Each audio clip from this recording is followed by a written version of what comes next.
Shalom Bapak Ibu Saudara yang diberkati oleh Tuhan. Saya Pendeta Nyoman Jepun. Saya mengajak saudara membuka Roma pasal 15 ayat 1 hingga ayatnya yang ketiga. Roma pasal 15 ayat 1 hingga ayatnya yang ketiga. Sebelumnya mari kita satu dalam doa. Kita berdoa. Bapa Surgawi, kami mau mendengarkan firman-Mu. Tolonglah kami agar kami boleh memahami kekayaan firman Tuhan ini dan mengerjakannya. Demi Tuhan Yesus Juru Selamat kami berdoa. Amin. Roma pasal 15 ayat 1-3 saya bacakan untuk saudara. Kita yang kuat wajib menanggung kelemahan orang yang tidak kuat, dan jangan kita mencari kesenangan kita sendiri. Setiap orang di antara kita harus mencari kesenangan sesama kita demi kebaikannya untuk membangunnya. Karena Kristus juga tidak mencari kesenangannya sendiri, tetapi seperti ada tertulis, kata-kata cercaan mereka yang mencerca engkau telah mengenai aku. Demikian firman Tuhan. Saudara saya dikatakan berbahagia jika mendengarkan firman Tuhan ini, merenungkannya, memberitakannya, istimewa melakukan dalam kehidupan beriman kita. Bapak Ibu tolong lihat ayat 1. Kita yang kuat wajib menanggung kelemahan orang yang tidak kuat. Pertanyaannya, apa itu kuat dan tidak kuat? Apa yang dimaksud dari bacaan kita ini? Kata kuat dari kata dunamos, kuat itu. Dunamos itu berarti kuat. Bisa secara iman kuatnya, bisa secara finansial maupun kedudukan atau jabatan atau posisi di tengah masyarakat. Itu kata dunamos. Tidak kuat itu adunamos.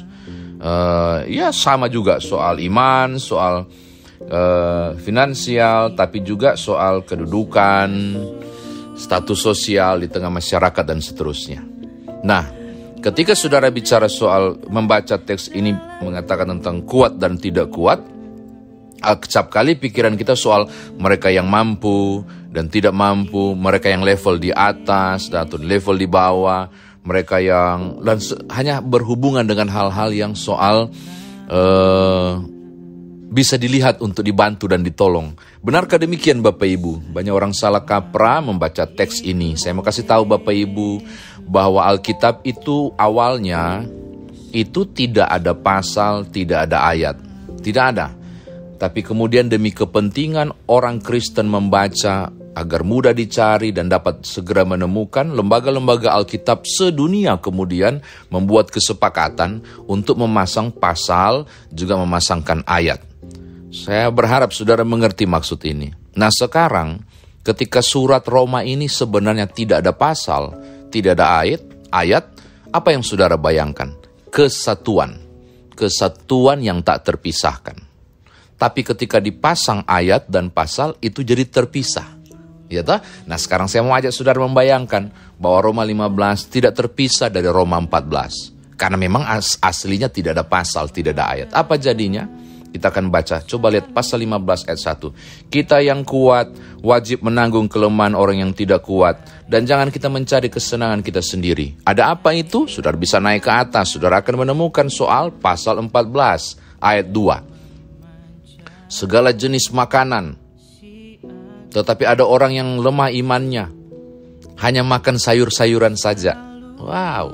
Atau saudara akan menemukan ada orang yang mengatakan, lihat ayat 5 pasal 14. Hari yang satu lebih penting daripada hari yang lain, tetapi yang lain menganggap semua hari sama saja. Atau ada juga yang mengatakan, tolong lihat pasal 14 ayat 23. Atau ayat yang ke-17. Ada orang yang tersandung karena makan makanan apapun di depan orang lain, sehingga orang tersandung imannya. Jadi ketika saudara membaca pasal 14 dan melihat pasal 15 ayat 1, itu nyambung. Kuat dan tidak kuat bukan soal kekayaan, bukan soal fisik, bukan soal kehormatan, dan seterusnya yang dimaksud di teks ini paling pertama pemahamannya. Tapi kepada mereka yang memahaminya secara berbeda. Nggak bisa. Saya tidak bisa makan daging. Saya tidak bisa makan daging. Oh enggak, saya hanya makan sayuran saja. Enggak, makanan berhala itu tidak bisa dimakan, misalnya. Oh, hanya ada satu hari tertentu dalam budaya kami yang bisa. Maka kami tidak mau untuk membuat upacara di hari raya yang lain, dan seterusnya. Lalu orang akan protes, hey, kau masih tergantung pada Taurat. itu semua hari sama saja misalnya. Makanan itu semua ciptaan Allah. Bukan apa yang masuk di mulutmu yang buat kau berdosa, tapi apa yang keluar dari mulutmu itu yang berdosa. Jadi jangan kau pilih-pilih makanan misalnya. Nah, tiba-tiba muncul ayat ini. Kita yang kuat wajib menanggung kelemahan orang yang tidak kuat. Bagaimana caranya? Yang pertama Bapak Ibu, ketika berjumpa dengan orang-orang yang mengalami kelemahan seperti ini, kita menanggung. Apa maksud menanggung? Kata menanggung di sini, ini menarik nih.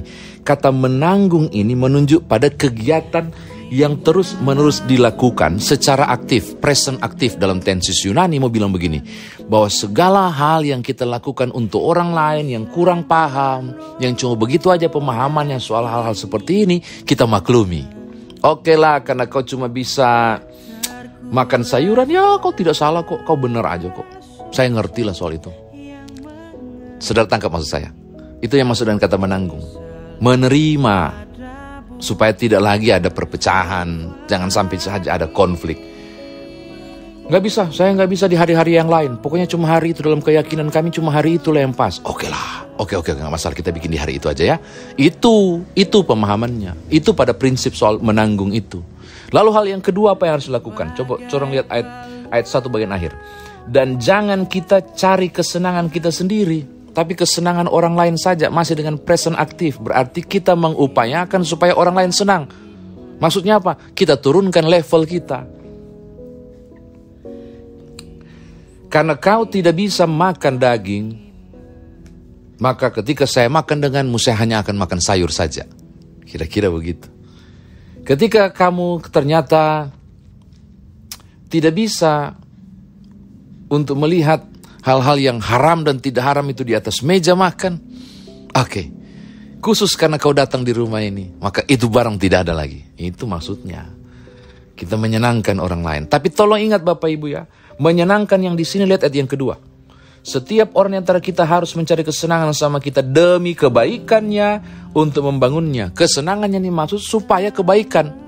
Kesenangan ini maksud adalah untuk membangunnya. Kalau sampai kita bikin senang dia ternyata itu sesat, kita bikin senang dia ternyata itu untuk kehancurannya, saudara berdosa. Ketika saudara menurunkan level, nggak bisa. Fight kalau perlu, supaya dia jangan hancur. Tapi kalau tujuannya supaya dia semakin baik, tujuannya untuk membangunnya, bukan hal prinsip secara dogma, kenapa tidak untuk mengalah, demi tidak ada konflik.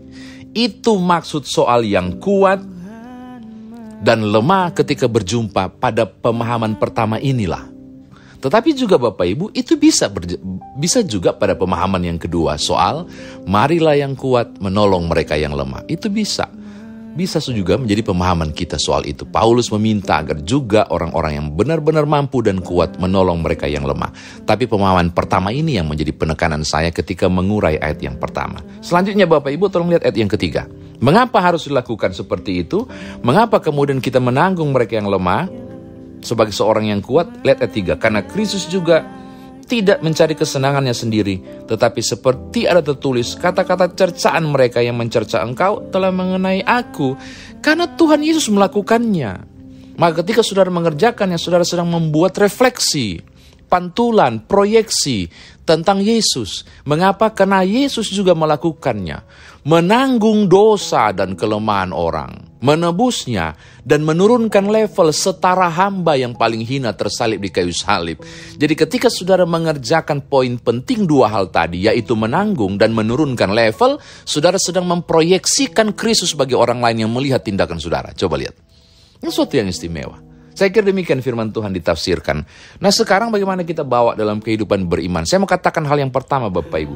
Ketika saudara berjumpa dalam kehidupan sosial dimanapun saudara berada, saudara akan menemukan tipikal dunamos dan adunamos. Mereka yang kuat, mereka yang tidak kuat. Entah soal pemahaman, pengertian, bahkan soal fanatisme beragama sekalipun. Saya mau katakan, hindari konflik. Kalau perlu saudara maklumi. Ya cuma begitulah level pemahamannya. Maklumilah, dalam arti tanggunglah. Dan kalau perlu level itu saudara turunkan. Demi supaya tidak menjadi sandungan. Demi supaya kemudian tidak menyusahkan orang lain. Boya kalau saudara berjumpa dengan orang yang tidak bisa makan daging misalnya. Kenapa kita berusaha makan di depan dia misalnya. Jangan buat dia tersandung. Itu sederhana sekali. Bukan soal munafik, bukan. Saudara sedang berupaya menyenangkannya demi kebaikannya untuk membangunnya, itu maksudnya. Tapi jangan pernah mundur, jangan pernah turunkan level, jangan pernah mengalah kalau bicara soal dogma dan kebenaran Allah. Ini prinsip. Kalau demi kepentingan Allah, kalaupun harus tidak senangkan orang, saya harus lakukan. Itu prinsip juga. Jadi lakukanlah secara berhikmat untuk mengerjakan bagian itu. Karena memang orang yang kuat harus menanggung orang yang lemah. Pada prinsip ini, saudara sedang mengerjakan apa yang Paulus maksudkan di ayat 1. Yang kedua, yang terakhir Bapak Ibu.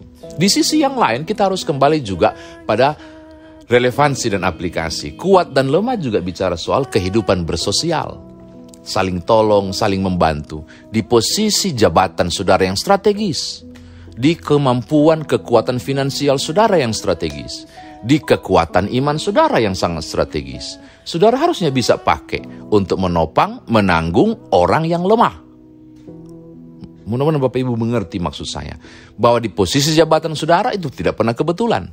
Bahwa di tengah kekuatan finansial saudara itu tidak pernah kebetulan. Di saudara yang sangat mampu dan teguh iman itu tidak pernah kebetulan. Sebab itu bisa dipakai Tuhan untuk menanggung, menguatkan orang-orang yang lemah. Gitu. Contoh Bapak Ibu, ada sebuah ilustrasi. Seorang bapak tergesa-gesa mengejar kereta yang hampir berangkat di stasiun kereta. Sambil dia setengah berlari, dia menengok ke sebelah kiri, ada peristiwa menarik. Ternyata ada rombongan pejalan kaki yang tanpa sengaja menyambar jualan anak kecil, jualan jeruk yang disusun rapi, berantakan dan terhambur di lantai, kasihan. Dan tidak ada yang peduli, anak itu sendiri yang mengumpulkannya dan menyusunnya. Dan si bapak yang agak terlambat ini, seorang Kristen juga yang agak terlambat ini, bergegas. Hanya menengok saja, dia juga nggak pungut, dan dia bergegas pergi. Ketika dia sudah mau melangkah masuk ke gerbong kereta api, tiba-tiba hati nuraninya menggelisahkannya, balik, tolong anak itu, balik, kasihan, tolong anak itu. Wah, dia mulai frustasi, balik nggak ya, aduh aku akan terlambat nih, balik nggak ya. Dia harus menghentakkan kaki, iya deh aku balik, sambil menghentakkan kaki dan emosi dia balik, kan dia sangat terganggu. Dia balik, dia bantu anak itu kumpul satu-satu, sampai kemudian butiran terakhir nyampe, tersusun dengan rapi butir jeruk yang terakhir. Ketika dia mau pergi, anak itu menangkap kakinya dan berhasil mencengkram ujung dari celananya. Si bapak ini nengok dan melihat, dan dia kaget. Ternyata anak ini tidak bisa lihat. Seorang yang buta, kasihan. Dan dia bilang, wah syukur saya tolong, kasihan gitu. Tapi anak ini tahan, dia bilang, Pak terima kasih. Ya udah, aku mau kejar kita. Sebentar saya mau tanya, apakah Bapak Tuhan Yesus? Kaget pria itu dan tanya, bukan, saya bukan Tuhan Yesus. Kenapa kau tanya begitu? Mama saya ajarkan dulu bahwa dalam kesulitan pasti ada saja yang tolong, dan Yesus pasti akan menolongmu di tengah kesulitan. Dan tadi Bapak menolong saya. Apakah Bapak Yesus? Ya ampun, terharu Bapak itu. Dia peluk anak itu dan kata, bukan nak, udah ya, saya terlambat, saya harus kejar kereta. Dia pergi sambil menyapu air matanya. Saya mau katakan begini kepada saudara. Ketika engkau yang mampu dan kuat, dari kata dunamos tadi, yang bisa berarti kuat iman, finansial, atau posisi dan jabatan. Di posisi yang tepat yang Tuhan kasih, di kekuatan finansial yang Tuhan beri, di keteguhan iman yang Tuhan anugerahkan, di kekuatan fisik juga saudara, atau apapun bentuk yang kuat, dunamos saudara. Dan ketika engkau menolong dan menopang orang lain, tahukah Bapak Ibu, saudara sedang memantulkan Kristus, memproyeksikan Kristus untuk dilihat oleh orang lain. Kerjakanlah dan topanglah orang lain, tanggunglah yang lemah, karena saudara saat ini sedang di dalam posisi yang kuat. Jadilah berkat bagi orang lain, jangan jadi satu batu sandungan, supaya sungguh Kristus dapat dimuliakan. Ketika dalam perjalanan hidup saudara, engkau menanggung mereka yang lemah, engkau sedang memproyeksikan Kristus. Selamat mengerjakannya. Tuhan Yesus memberkati saudara. Amin.